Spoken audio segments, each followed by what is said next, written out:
ശരിയാ, പാത്രത്തിൽ എണ്ണയുണ്ടല്ലോ. അധികാരി അദ്ദേഹം നോക്കണം. നിങ്ങളല്ലേ വന്ന് പറഞ്ഞത് പാത്രത്തിൽ ഒരു തുള്ളി എണ്ണ പോലും ഇല്ലെന്ന്? ആ, ഞങ്ങൾ നോക്കുമ്പോ പാത്രത്തിൽ ഒരു തുള്ളി എണ്ണ പോലും കണ്ടില്ല മോനെ. ഞാൻ നോക്കുമ്പോഴും പാത്രം പറ്റേ വടിച്ചെടുത്ത അവസ്ഥയിലായിരുന്നു. അല്ല, അങ്ങൊന്ന് നോക്കുമ്പോഴും പാത്രം ശൂന്യമായിരുന്നല്ലോ. അതെ, ശൂന്യമായിരുന്നു. പിന്നെ പാത്രത്തിൽ എങ്ങനെ എണ്ണ വന്നു? ഞാൻ പറയാം.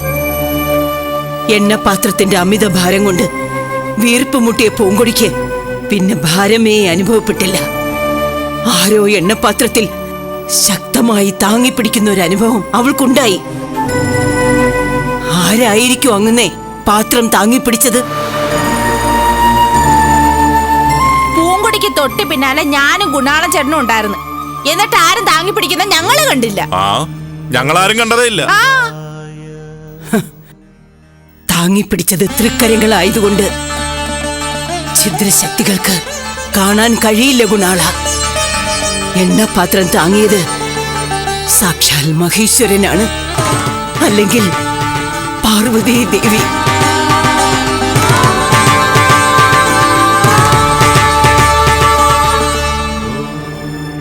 എന്താ വിശ്വാസമാകുന്നില്ലേ? ഒറ്റയടി പ്രദർശനം എന്ന അതിശ്രേഷ്ഠമായ വഴിപാട് നടത്തുമ്പോഴല്ലേ അമിത ഭാരം കയറ്റിവെച്ച് അത് തടസ്സപ്പെടുത്തിയത്? വഴിപാടുകാരിക്ക് കൈത്താങ്ങാകാൻ സ്വാഭാവികമായും ഉമാമഹേശ്വരന്മാർ വരുമല്ലോ. വരില്ലേ അങ്ങനെ?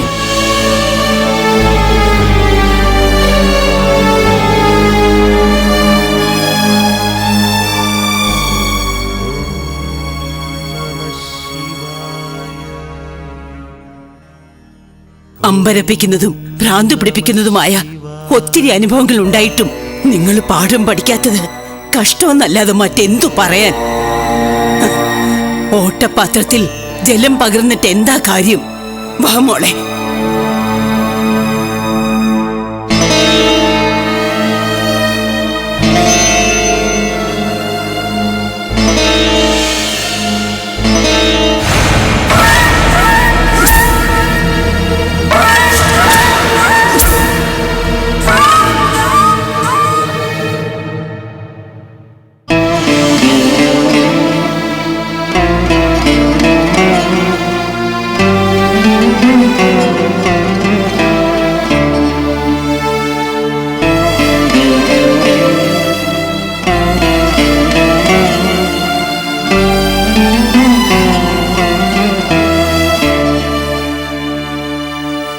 രോഗശാന്തിക്ക് വേണ്ടിയാ പൂങ്കുടി ഒറ്റയടി പ്രദക്ഷിണം നേർന്നത്. അത് വിധിപ്രകാരം പൂർത്തിയാക്കാൻ പോലും മഹാഭാവികൾ സമ്മതിച്ചില്ലല്ലോ.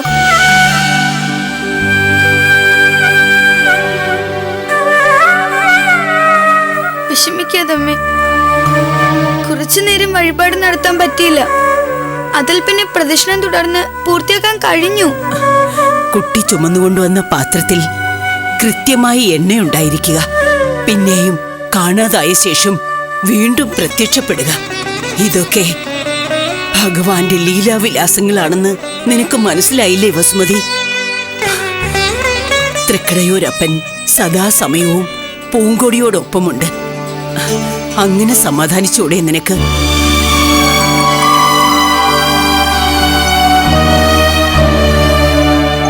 എന്നാലും പെറ്റമ്മയല്ലേ അമ്മേ? നിരപരാധിയായ തന്റെ കുഞ്ഞിനെ ആ ദുഷ്ടൻ തല്ലി ചതച്ചു എന്ന് കേട്ട സങ്കടം തോന്നാതിരിക്കോ?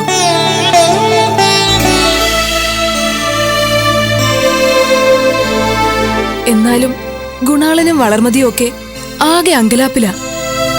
പാത്രത്തിൽ വീണ്ടും എന്നെ എങ്ങനെ വന്നു ചർച്ചകൾ നടക്കുന്നുണ്ട്. അതെ, പൂങ്കൊടിക്ക് ഭഗവത് പ്രസാദം ഉണ്ടെന്ന് എത്രയോ ദൃഷ്ടാന്തങ്ങളിലൂടെ അവർ മനസ്സിലാക്കിയതാ. എന്നിട്ട് ഉപദ്രവങ്ങൾ തുടരുകയാണല്ലോ. മോളെ, നീ ഒറ്റയടി പ്രദക്ഷിണ വ്രതം നിർത്തിയേക്ക്. ദ്രോഹങ്ങൾ ഏറ്റുവാങ്ങിയിട്ട് അമ്മയുടെ രോഗശാന്തിക്ക് വേണ്ടി ഒരു വ്രതാനുഷ്ഠാനങ്ങളും വേണ്ട.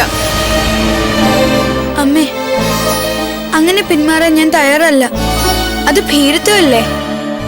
കരികാലിന്റെ ക്രൂരത എത്രത്തോളം ഉണ്ടെന്ന് അറിയട്ടെ. വ്രതം ഞാൻ മുടക്കില്ല.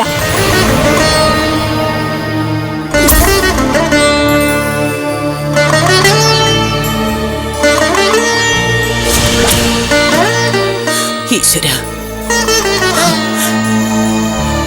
രക്ഷിക്കണേ.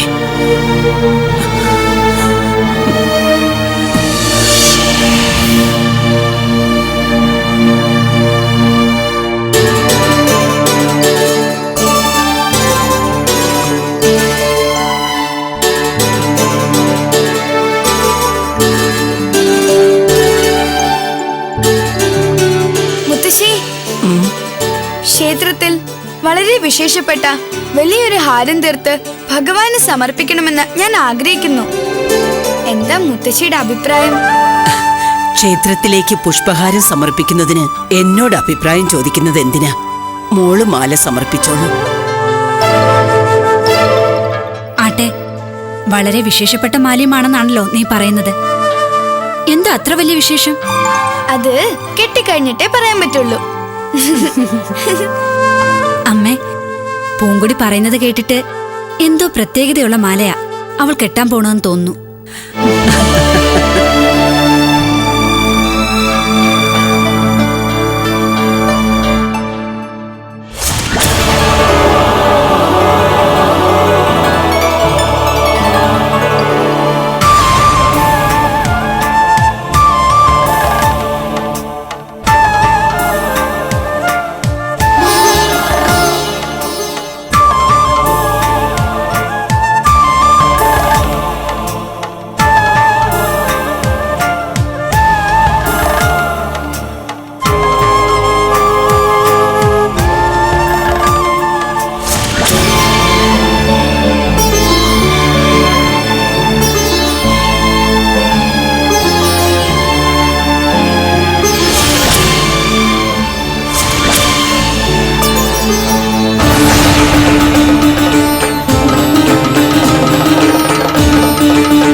അരസി അല്ലിമലരിഞ്ഞ ക്ഷേത്രത്തിൽ കണ്ടിട്ട് കുറെ ദിവസമായല്ലോ. ഞങ്ങൾ ചെറിയമ്മയുടെ വീട്ടിൽ പോയിരുന്നു. ഇന്നലെ വന്നത്. സുബ്ബണ്ണ സ്വാമികൾക്കും താമരയ്ക്കും സുഖം തന്നെയല്ലേ? ആ, കുഴപ്പമില്ല.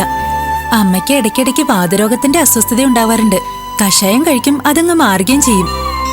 ഞങ്ങളുടെ ക്ഷേമാന്വേഷണം അവരെ അറിയിക്കണേ. അറിയിച്ചേക്കാം. ആട്ടെ, ഇപ്പൊ ഭസ്മവും പൂക്കളും ഒന്നും വിൽപ്പനയില്ലേ മുത്തശ്ശി? ഉണ്ടല്ലോ. ജീവിച്ചു പോകണ്ടേ കുട്ടികളെ? കനിമൊഴിയെയും പൂങ്കൊടിയെയും തട്ടിൽ നിർത്തിയിട്ടാ ഞങ്ങൾ വരുന്നത്. എന്നാൽ അവരെയും കണ്ടിട്ടേ ഞങ്ങൾ പോകുന്നുള്ളൂ. വാ. അല്ലിയരസി, മൂത്തോളുടെ കാര്യമാണല്ലോ ആദ്യം അന്വേഷിക്കേണ്ടത്. നിന്റെ വിവാഹക്കാരിയൊന്നും ആയില്ലേ? ആ, ആലോചനയൊക്കെ വരുന്നുണ്ട്.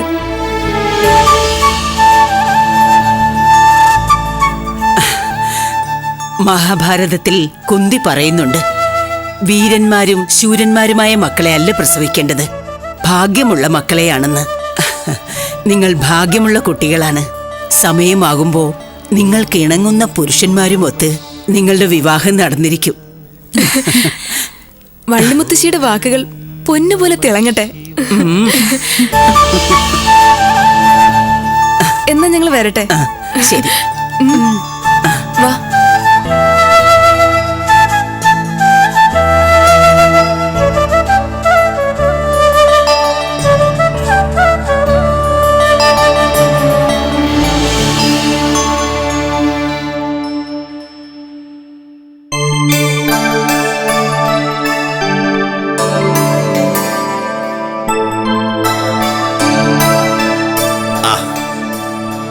താമരേ, ദേ മക്കൾ വരുന്നുണ്ട്.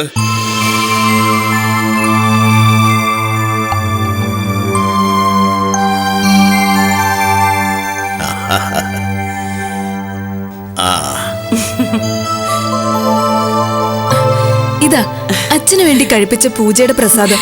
ഇത് അമ്മയ്ക്കുള്ള പ്രസാദം. എന്തിനാ കുട്ടികളെ അച്ഛനും അമ്മയ്ക്കും വേണ്ടി വെവ്വേറെ വഴിപാട് കഴിപ്പിച്ചത്?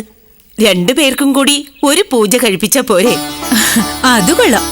അച്ഛനും അമ്മയും രണ്ട് ശരീരവും ഒരു മനസ്സുമാണെന്നുള്ളത് ശരി തന്നെ. പക്ഷേ നിങ്ങളുടെ ജന്മനക്ഷത്രങ്ങൾ രണ്ടല്ലേ? അപ്പൊ ഫലപ്രാപ്തി ഉണ്ടാവണമെങ്കിൽ വെവ്വേറെ പൂജ തന്നെ കഴിപ്പിക്കണം. സമ്മതിച്ചു. ആട്ടെ, നിങ്ങളുടെ പേരിൽ പൂജയൊന്നും കഴിപ്പിച്ചില്ലേ? ഞങ്ങള് തൊഴുത് പ്രാർത്ഥിച്ചതേ ഉള്ളൂ. അന്യരൂപനും അതിസുന്ദരനുമായ ഒരു പുരുഷനുമായി എന്റെ ചേച്ചിയുടെ വിവാഹം എത്രയും പെട്ടെന്ന് നടക്കണേന്നാ ഞാൻ പ്രാർത്ഥിച്ചത്. അങ്ങനെയുള്ളൊരു പുരുഷനുമായി എന്റെ അനുജത്തിയുടെ വിവാഹം ആദ്യം നടക്കണേന്നാ ഞാൻ പ്രാർത്ഥിച്ചത്. നിങ്ങൾ സഹോദരിമാർ തമ്മിലുള്ള സ്നേഹവും ഐക്യവും ഒക്കെ നല്ല കാര്യങ്ങൾ തന്നെ. പക്ഷേ ഈ തറവാട്ടിൽ ആദ്യം നടക്കുന്ന വിവാഹം ജ്യേഷ്ഠത്തിയായ അല്ലി അരസിയുടെ തന്നെ ആയിരിക്കണം. എന്താ താമരയുടെ അഭിപ്രായം? ഞാൻ പറയുന്നത് അത് പിന്നെ ഭർത്താവായ സുബണ്ണയുടെ അഭിപ്രായത്തിന് ഭാര്യ താമരവല്ലിക്കും മറിച്ച ഒരു അഭിപ്രായം ഉണ്ടോ? സർവവും ശിവപെരുമാളിൽ അർപ്പിച്ചു കഴിയുന്നവരാ നമ്മള്. കുടുംബത്തിന്റെ അഭിവൃദ്ധിക്കും കുട്ടികളുടെ നല്ല ഭാവിക്കും വേണ്ടി നിരന്തരം പ്രാർത്ഥിച്ചു കഴിയുന്നവർ. അങ്ങനെയുള്ള നമ്മുടെ കുട്ടികൾക്ക് യോജിച്ച പുരുഷന്മാർ തന്നെ വന്നിരിക്കും.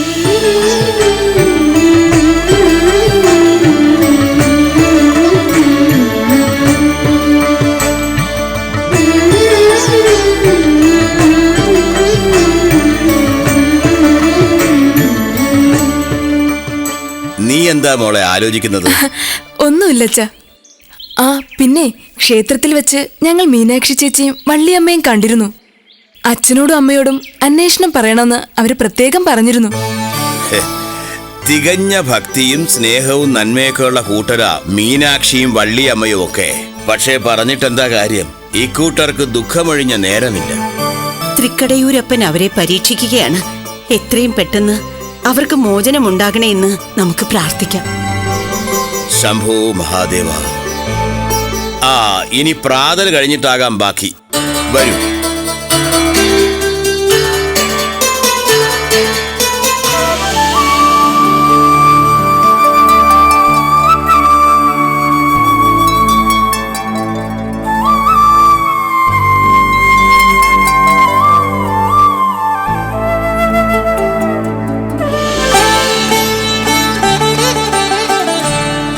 നമ്പി,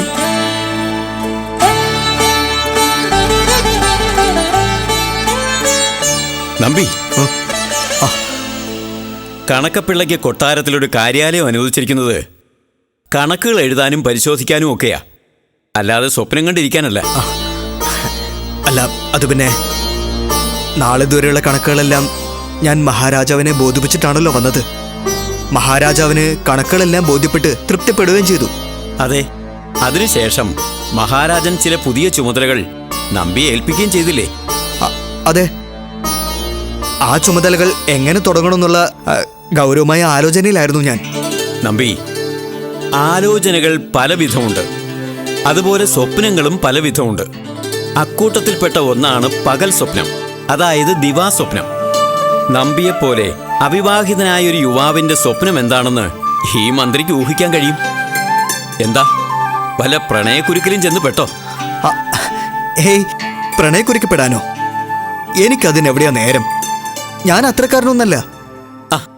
എന്താ, പ്രണയം അത്ര വില കുറഞ്ഞ ഏർപ്പാടാണോ?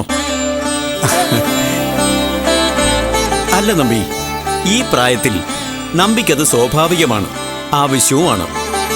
ആട്ടെ, എവിടെ വെച്ച് എങ്ങനെയായിരുന്നു ഈ പ്രണയത്തിന്റെ തുടക്കം? മന്ത്രി എന്തായി പറയുന്നേ? എനിക്കാരോടും പ്രണയമൊന്നുമില്ല. എനിക്ക് അത്യാവശ്യമായിട്ട് ചില കണക്കുകൾ കുറിക്കാനുണ്ട്. ധൃതി വെക്കാതെ അതൊക്കെ അവിടെ നിൽക്കട്ടെ. ഉറ്റ സുഹൃത്തുക്കളാണല്ലോ നമ്മൾ. ആദ്യം നമ്പി മറച്ചു പിടിച്ചിരിക്കുന്ന സ്വകാര്യ സ്വപ്നം എന്താണെന്ന് അറിയട്ടെ. അത് കഴിഞ്ഞു മതി കണക്കെഴുത്തൊക്കെ. ആരാ നമ്പിയുടെ പ്രണയിനി? തൃക്കടയൂർ ക്ഷേത്രത്തിൽ തൊഴാൻ പോയപ്പോഴാ അവളെ കണ്ടത്. കണ്ട മാത്രമേ തന്നെ എനിക്ക് വല്ലാതെ ഇഷ്ടപ്പെട്ടു. അവൾക്കും എന്നെ വല്ലാതെ ബോധിച്ചെന്ന് നോട്ടം കൊണ്ടും ഭാവം കൊണ്ടും ഒക്കെ എനിക്കും മനസ്സിലായി. അവളെക്കുറിച്ചോർത്ത് സ്വപ്നം കണ്ടിരുന്നപ്പോഴാ ശരിക്കും മന്ത്രി അദ്ദേഹത്തിന്റെ വരവ്. ശുക്രൻ അടിക്കുന്ന ലക്ഷണമാണല്ലോ. എന്താ പെൺകുട്ടിയുടെ പേര്? അതൊന്നും അറിയാൻ കഴിഞ്ഞിട്ടില്ല. കഷ്ടിച്ച് പ്രണയത്തിന്റെ പ്രാഥമിക ഘട്ടേ ആയിട്ടുള്ളൂ. എന്തായാലും തൃക്കടയൂരപ്പന്റെ ക്ഷേത്രത്തിൽ വെച്ചാണല്ലോ നിങ്ങൾ തമ്മിൽ കണ്ടുമുട്ടിയത്. നിങ്ങൾ തമ്മിൽ ഒന്നിക്കണമെന്നത് ഭഗവാന്റെ നിയോഗമായിരിക്കും.